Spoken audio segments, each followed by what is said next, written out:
ನಮಸ್ತೆ ಎಲ್ಲರಿಗೂ. ಈ ದಿನ ನಾನು ಪೋರ್ಕ್ ಕರಿ ಮಾಡ್ತಾಯಿದ್ದೆ. ಇಲ್ಲಿ ನಾನು ಬಿಸಿಯಾದ ಪಾತ್ರೆಗೆ 3 ಟೀ ಸ್ಪೂನ್ ಎಣ್ಣೆಯನ್ನು ಹಾಕಿ 2 ದೊಡ್ಡ ಈರುಳ್ಳಿಯನ್ನು ಸಣ್ಣ ಸಣ್ಣದಾಗಿ ಕೊಯ್ದು ಅದನ್ನು ಸಹ ಅದಕ್ಕೆ ಹಾಕಿ ಹುರಿತಾ ಇದ್ದೇನೆ. ಈ ಈರುಳ್ಳಿಯನ್ನು ಗೋಲ್ಡನ್ ಬ್ರೌನ್ ಆಗೋ ತನಕ ಹುರಿಬೇಕು.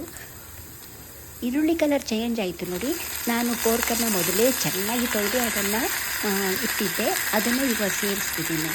ಇಲ್ಲಿ 500 ಗ್ರಾಮ್ಸ್ ಪೋರ್ಕ್ ಇದೆ. ಇದರಿಂದ ರುಚಿಯಾದಂತಹ ಸಾರನ್ನು ಮಾಡಿ ನಿಮಗೆ ತೋರಿಸ್ತೇನೆ. ಬೇರೆ ಬೇರೆ ಥರದ ಪೋರ್ಕ್ ಕರಿ ಮಾಡ್ತಾರೆ.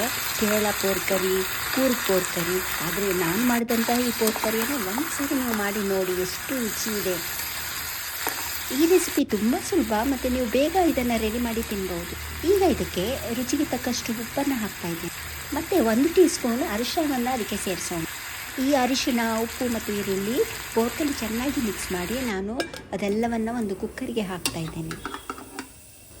ಈ ಪೋರ್ಕ್ ಬೇಯಲಿಕ್ಕೆ ತುಂಬ ಹೊತ್ತು ಬೇಕು, ಆದ್ದರಿಂದ ಇದನ್ನು ಕುಕ್ಕರಲ್ಲಿ ಹಾಕಿ ಬೇಯಿಸೋದು ಒಳ್ಳೆಯದು.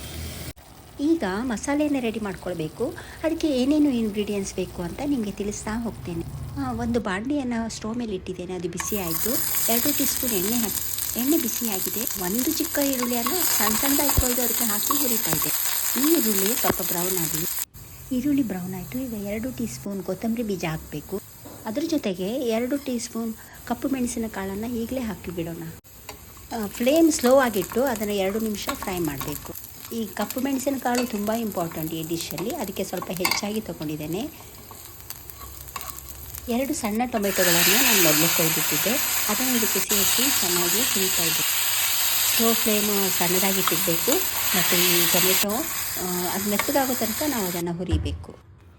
ಎಲ್ಲವನ್ನು ಹುರಿದಿದ್ದಾಯಿತು. ಇವಾಗ ಮಿಕ್ಸಿ ಜಾರಿಗೆ ಅದೆಲ್ಲ ಹಾಕಿ 3 ಹಸಿಮೆಣಸನ್ನು ಅದಕ್ಕೆ ಹಾಕಿದ್ದೇನೆ. ಇದರಲ್ಲಿ 1 ಟೀ ಸ್ಪೂನ್ ಶುಂಠಿ ಪೇಸ್ಟು ಮತ್ತು 1 ಟೀ ಸ್ಪೂನ್ ಬೆಳ್ಳುಳ್ಳಿ ಪೇಸ್ಟ್ ಹಾಕಬೇಕು. ಅರ್ಧ ಟೀ ಸ್ಪೂನ್ ಗರಂ ಮಸಾಲ ಮತ್ತು ಅರ್ಧ teaspoon Kashmiri chilli powder ಹಾಕ್ತಾಯಿದ್ದೇನೆ. ನೀವು ಬೇರೆ ಮೆಣಸಿನ ಪುಡಿಯನ್ನು ಸಹ ಹಾಕ್ಬೋದು, ಆದರೆ ಈ ಮೆಣಸಿನ ಪುಡಿ ಹಾಕೋದ್ರಿಂದ ಮಸಾಲೆಗೆ ಕಲರ್ ಬರ್ತದೆ. ಹುರಿದ ಮಸಾಲೆಯನ್ನೆಲ್ಲ ಗ್ರೈಂಡ್ ಮಾಡಿದ್ದಾಯಿತು.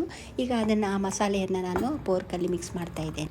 ಸಾರು ನಮಗೆ ಎಷ್ಟು ದಪ್ಪ ಬೇಕು ಅಂತ ನಾವು ನೋಡಿಕೊಂಡು ಅದರಲ್ಲಿ ನೀರು ಮಿಕ್ಸ್ ಮಾಡಬೇಕು. ನಾನು ರುಬ್ಬುವಾಗಲೇ ಅದಕ್ಕೆ ನೀರು ಹಾಕಿರೋದ್ರಿಂದ ನಾನು ಯಾವುದು ನೀರನ್ನು ಈಗ ಮತ್ತೆ ಮಿಕ್ಸ್ ಮಾಡ್ತಾ ಇಲ್ಲ. ರುಚಿಗೆ ತಕ್ಕಷ್ಟು ಉಪ್ಪು ಹಾಕಿ ಅದನ್ನು 10-15 ವಿಸಿಲ್ ಬರೋ ತನಕ ನಾನು ಬೇಯಿಸ್ತಾ ಇದ್ದೇನೆ. 15 ವಿಸಿಲ್ ಆಯಿತು. ಕುಕ್ಕರ್ ತಂಪಾಗಿದೆ. ಈಗ ನಾನು ಕುಕ್ಕರ್ ಓಪನ್ ಮಾಡಿ ನೋಡ್ತಾ ಇದ್ದೇನೆ. ಪೋರ್ಕ್ ಸರಿಯಾಗಿ ಬೆಂದಿದೆ. ಪೋರ್ಕ್ ಸರಿಯಾಗಿ ಬೆಂದ್ರೇ ಆ ಸಾರು ತುಂಬ ರುಚಿಯಾಗೋದು. ನೀವು ನೋಡಿದ್ರಲ್ಲ, ಈ ಪೋರ್ಕ್ ಕರಿಯನ್ನು ಎಷ್ಟು ಬೇಗ ಮಾಡ್ಬೋದು ಮತ್ತು ಎಷ್ಟು ಸುಲಭ ಮತ್ತು ಎಷ್ಟು ಸುಲಭವಾಗಿ ಈ ಪೋರ್ಕ್ ಕರಿಯನ್ನು ನಾವು ಮಾಡಬಹುದಲ್ವಾ. ನೀವು ಈಗಾಗಲೇ ಬೇರೆ ಬೇರೆ ಥರದ ರುಚಿಯಾದ ಪೋರ್ಕ್ ಕರಿಯನ್ನು ಮಾಡಿ ನೋಡಿದ್ದೀರಾ. ಈ ಥರದ ಪೋರ್ಕ್ ಕರಿಯನ್ನು ಒಂದು ಸಾರಿ ಮಾಡಿ ನೋಡಿ. ಈಗ ಈ ಪೋರ್ಕ್ ಕರಿಯನ್ನು ನಾನು ಸರ್ವ್ ಮಾಡಿ ತೋರಿಸ್ತೇನೆ. ನೀವು ಈ ಪೋರ್ಕ್ ಕರಿಯನ್ನು ಆಪಮ್, ಚಪಾತಿ, ಪರೋಟ, ರೋಟಿ ಮತ್ತು ಬೇರೆ ಬೇರೆ ಥರದ ರೈಸ್ ಮಾಡಿ ಅದರಲ್ಲಿ ತಿನ್ಬೋದು. ನನ್ನ